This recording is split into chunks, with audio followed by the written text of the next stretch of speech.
যেহেতু এই মঞ্চ আমার হাতে মাইক তুলে দিয়েছে, আমি গুটি কয়েক কথা বলবো। প্রথমত হচ্ছে এই যে দাবি আজকে নিয়ে রাস্তায় নেমেছেন 22 টেট উত্তীর্ণরা, শুধু আমি মনে করি এই হবু শিক্ষক শিক্ষিকাদের দাবি নয়, এটা পশ্চিমবাংলার প্রাথমিক শিক্ষা ব্যবস্থাকে বাঁচানোর দাবি। তাই হবু শিক্ষক শিক্ষিকাদের সাথে আমিও রাস্তায় নেমেছি। আজকে এসে আমরা এখান থেকে রাজ্যের শিক্ষামন্ত্রী এবং রাজ্যের মুখ্যমন্ত্রীর কাছে বার্তা দিতে চাই যে পশ্চিম বাংলার বুনিয়াদী শিক্ষা ব্যবস্থাকে আপনাদের শাসনামলে যেভাবে ধ্বংস করেছেন আর যতটুকু বেঁচে আছে আর ধ্বংস করবেন না। 2012 থেকে 2024 এই সময়কালের মধ্যে পশ্চিম বাংলায় প্রায় 25,000 প্রাথমিক শিক্ষা কেন্দ্রকে আপনারা দায়িত্ব নিয়ে বন্ধ করেছেন শিক্ষক না নিয়োগের মাধ্যমে। আর কত স্কুলকে শিক্ষা প্রতিষ্ঠানকে আপনারা বন্ধ করতে চাইছেন? এই মুহূর্তে প্রায় সারা পশ্চিম বাংলা জুড়ে 1.5 লক্ষের কাছাকাছি শূন্য পদ আছে প্রাথমিক শিক্ষা কেন্দ্রগুলোতে।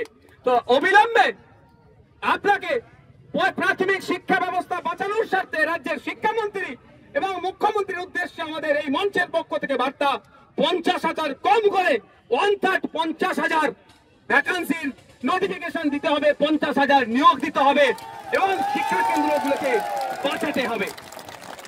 সেই শিক্ষা প্রতিষ্ঠানগুলোতে কারা পড়াশোনা করে? প্রান্তিক মানুষেরা, প্রান্তিক সমাজের মানুষেরা, লেবার, ভ্যান চালক, কৃষক, দিন আনে দিন খায়, দলিত, আদিবাসী, মুসলিম সহ পিছড়া বর্গের ছেলে মেয়েরা যারা আর্থিকভাবে দুর্বল স্বাবলম্বী নয়, তাদের পরিবারের ছেলেরা যেই শিক্ষা প্রতিষ্ঠানে বুনিয়াদী শিক্ষা অর্জন করে সেখানে কোন জায়গায় দেখছি ডেটাতে একজন টিচার আছে, কোন জায়গায় দেখছি টিচার শূন্য অবস্থায় স্কুল চলছে। এগুলো অবিলম্বে সেখানে শিক্ষক দিয়ে শিক্ষার পরিকাঠামোর পরিবর্তন করতে হবে। তাই এখানে মঞ্চের যে দাবি, সেই দাবির সাথে আমি শুধু সহমত নয়, আশা করছি রাজ্যের মানুষ সহমত যে অন্তত স্কুল প্রতি একটা করে শিক্ষক নিয়োগ করা হোক, 50,000 ন্যূনতম 50,000 শিক্ষক নিয়োগ করা হোক। আমি এখানে বক্তব্য দীর্ঘায়িত করব না, এই জায়গাটাও দীর্ঘ বক্তব্য দেওয়ার জায়গা নয়। আমি শুধু এইটাই বলতে চাই রাজ্য সরকারকে, হয়তো আজকে দেখলেন হাজার টিচার আসলো, এই ধর্মতলা চত্বরে কিছু বক্তব্য দিল, স্লোগানিং করে বাড়ি চলে গেল, এটা দিকে ভাববেন না যে আমাদের কোনো অসুবিধা নয়। আগামী দিনে এই টিচাররা আসবে প্রয়োজনে, যদি আপনি তাৎক্ষণিক ভ্যাকান্সি ঘোষণা না করেন, টিচারের পরিবার আসবে, সিভিল সোসাইটি উঠে আসবে এবং রাজনৈতিক মতাদর্শের ঊর্ধ্বে থেকে সমস্ত শ্রেণীর মানুষ রাস্তায় নামবে। তখন কিন্তু এখানে যে সংখ্যক টিচাররা দেখছেন এইটাই আর সীমাবদ্ধ থাকবে না, সেখানে কিন্তু বৃহত্তর আকারে মানুষ দলে দলে এই মিছিলে পা দেবে। তাই আমি অনুরোধ করব যে আমরা আজকে এসেছি, আজকে এখান থেকে আমাদের প্রতিবাদ মিছিল, আমাদের 50,000 ভ্যাকান্সির ডিক্লেয়ারের যে মিছিল, হয়তো আমরা যত সময়ে নিয়ম মাফিক যে আমরা কমিটমেন্ট করেছি সে শেষ করব। তবে আগামী দিন যদি আসতে হয়, আমি নওশাদ সিদ্দিকী বলছি, আমাদের এই মঞ্চের দাদারা, হবু শিক্ষক শিক্ষিকারা, দিদিরা গণতান্ত্রিক প্রক্রিয়ায় যে আন্দোলন করবে, সেই আন্দোলনে আমি শুধু নয়, বাংলার মানুষকে ঐক্যবদ্ধ হয়ে আমি আবেদন করব এবং হবে। তখন কিন্তু আমি নিশ্চিতভাবে জামা কাপড় সাথে নিয়ে এসে আন্দোলন করব। আপনারা আন্দোলন করবেন তো নাকি? তখন জামা কাপড় নিয়ে আসবো কলকাতার রাজপথে, অর্থাৎ যতক্ষণ না পর্যন্ত ডিক্লেয়ার হচ্ছে, দাবি মানছে, আমরা রাজপথ তখন ছাড়বো না।